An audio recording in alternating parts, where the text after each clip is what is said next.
little bit about your business. What's so good about Expect Talent? Okay, well, my business is specializing in recruitment, and I'm not a huge fan of my industry at all. So I decided to do things totally different to everybody else in my industry.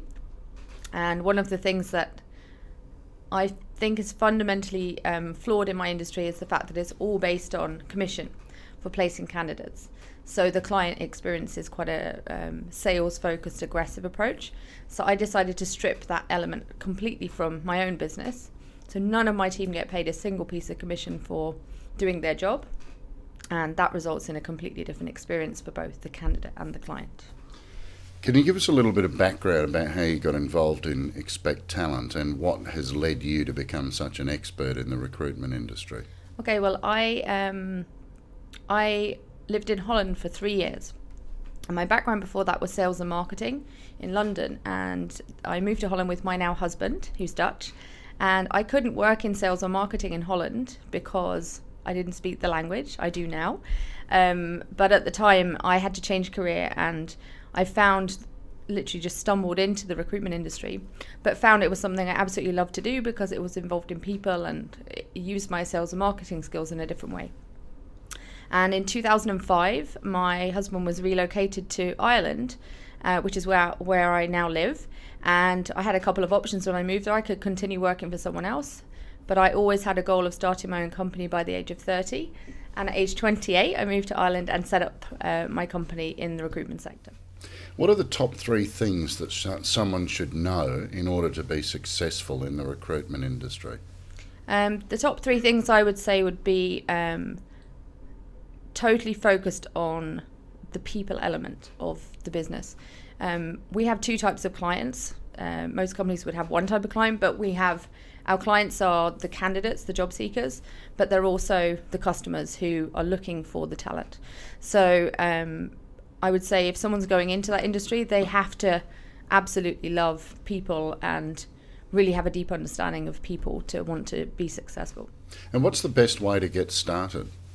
The best way to get started in the recruitment sector, it's actually quite an easy industry to get into if someone was interested in going into recruitment, because it doesn't really matter what kind of background or previous experience you've had. You can bring something to the table because you can specialize in a field. So if you've worked in the engineering sector or if you've worked in the technology sector, you can effectively move into recruitment, specifically where your area of expertise lies. Personally, I prefer to recruit very new graduates into my business because I find that it's easier to train them how I like to recruit people versus them coming from a different agency who would just do things in a totally different way. So how long would it take to become really proficient at being a recruitment consultant? I would say the first 6 to 12 months is a real very steep learning curve. I wouldn't expect anybody to be placing candidates until probably 3-4 months into their training and induction. But I would say after a good year, you'd probably be a pretty good recruiter. It's just a learning process the whole time, because it depends on what the client's looking for, and you could be working on a whole range of different positions. And it's a fascinating business to be in. Will your methods work or advice work in any area and for anyone? Not necessarily. I think on the job seeker side of things, there's certainly the same message you would give to, a job seeker, especially at the moment, because there's so many people obviously looking for employment. I think that the careers side of things, the advisory side of things in terms of how to be most successful at finding a job wouldn't change regardless of the industry. But certainly on the other side of things, on the client side of things, absolutely. And how much experience does a person need to actually have to become a recruitment consultant? In my business, they don't need to have any experience to come into it, because I prefer to bring people in who have the right attitude. For me, I employ on attitude. I have very specific core values in my business, and those core values lie a lot around the givers gain attitude of B&I, and for me, it doesn't actually make a difference. But in some in general in the industry, I would say you'd need to be coming in with some experience, because if you haven't had any work experience yourself, it's quite difficult to work with senior level candidates. Can you provide some real life examples of businesses that you've given advice to and what the outcomes have actually been? In relation to the recruitment sector? Okay. People who followed your advice. People who followed our advice. I think when you get to the point with a client in recruitment where you know the relationship is 100% tight and trusting, is that we would work exclusively for one client in Dublin called Bentley Systems, and we've had an exclusive arrangement with them, i.e. that we're the only company they deal with on recruitment since 2009, and we've hired over 150 people for them. And it's got to the stage now in that relationship where they don't even really need to look at the CV before they decide to interview. They just know that if it's coming from us, that it should be somebody that they should be talking to, because they're a really strong fit. So I think it's about having a deep understanding of the client and what the client wants. And if you get to that level of trust, then it's much easier for you to work with them. You don't just deal with small companies, though, do you? No, we recruit for large multinational clients right the way across a lot of different sectors, primarily within the IT industry and within the customer service and call center industry. Our biggest client would be Amazon, and we hire a large volume of people for them in customer service and technical support across the UK and Ireland. So they're a fantastic client to work with. If you had one secret to give about recruitment and how to go about it, what would it actually be? One secret. Bearing in mind that once you've given it, it's not a secret anymore. That would just be giving it away. It's very difficult to pick one thing.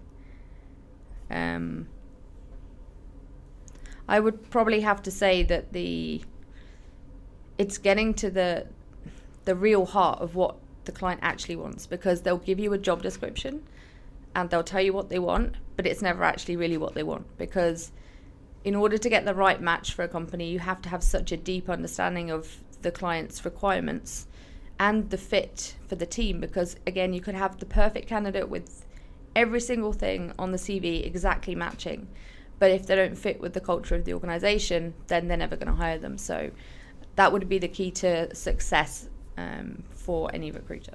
So looking at common problems that people might experience in your industry, what would some of those be? From a candidate's perspective, it can be very frustrating when you're looking for a job that you don't hear back from. You could put your CV out there to multiple agencies and some will come back to you like that, and others, 70% of the time you won't hear whether your CV's even been received. So that can be quite a frustrating experience from a candidate perspective. That's the reason why I decided from day one that we would have a guaranteed response rate. We'd commit to giving a candidate feedback within 24 to 48 hours, regardless of how busy we got, whether we had 2 CVs or we received 500 CVs a week. But we still stick to that response time. And on the client side, it would be slightly different. But where people go wrong is that, in my opinion, is that they think the volume of CVs is better for the company than quality. And that's the reason why we only send 3 CVs as a maximum to a client when they have an open position. But those 3 normally get an interview and they'll normally hire the person rather than us sending 20 CVs. And that's where most people, in my opinion, in the industry go wrong. They have a scattergun approach. Instead of being specific. Well, it's about quality focus. The client doesn't have time to sift through 20, 25 CVs. That's our job. That is, in my opinion, that's our job, is to cut through all of the volume and get to the really strong candidates that really fit the business and fit the role. Now, you've obviously been very successful with your recruitment company. Some people might listen to this or watch this video and think to themselves, I should do that. I can start up my own recruitment company. But is there a catch? Is there something they might miss? They potentially could miss quite a few things. It's a very competitive industry. I mean, in the UK, there are 9,500 agencies. In Ireland, there's something like 800. So you could make the mistake of going into the market thinking that it's an easy thing, and it really isn't. there's a certain amount of things that you need to go through in terms of just from a legal perspective, even to have a recruitment company in the first place. I suppose that's to stop people starting their own business from their garage or their home office. For me, the absolute key to success was all about networking and building relationships. And I think if you haven't got the contacts, it's quite difficult to actually start and be successful. And where do you find your contacts mostly? I was very fortunate back in 2005, about 2 months after I set up the business, to be invited to a BNI meeting. And Patrick, who I am forever in gratitude to, who invited me along that day, completely transformed my business by taking me there. And when I walked into the door of a BNI meeting, I didn't quite know what I was getting myself into, but I kind of felt that it was right. So 90% of my business right now comes through BNI, and I would never be working with some of the companies we're working for had it not been for BNI as an organisation. So would you recommend BNI as a means of staying on top in the recruitment industry? Absolutely. I think the difference with me and my business is that I've always been a very giver's gain attitude type person. I'm very much about giving, whereas a lot of recruitment companies would be very much about getting. So if I were going to be advising a recruitment company to go into chapters, because people say it to me all the time, it's so difficult to get a good recruitment company into our chapter. You need to go for smaller agencies, not the big names, where the owner has got frustrated with the industry and has gone to set up their own business, because they'll have much more of a giving attitude rather than a revolving door, lots of turnover in in big agencies, where there would be much more of a getting attitude. Now, some people might not be aware of the fact that you're actually now a published author. How did that come about? That's right, I am. Again, this is purely down to BNI. I heard about the BNI author mentoring program, which is run for BNI directors around the world. And a year ago, I took the decision to apply to go on to the mentoring program.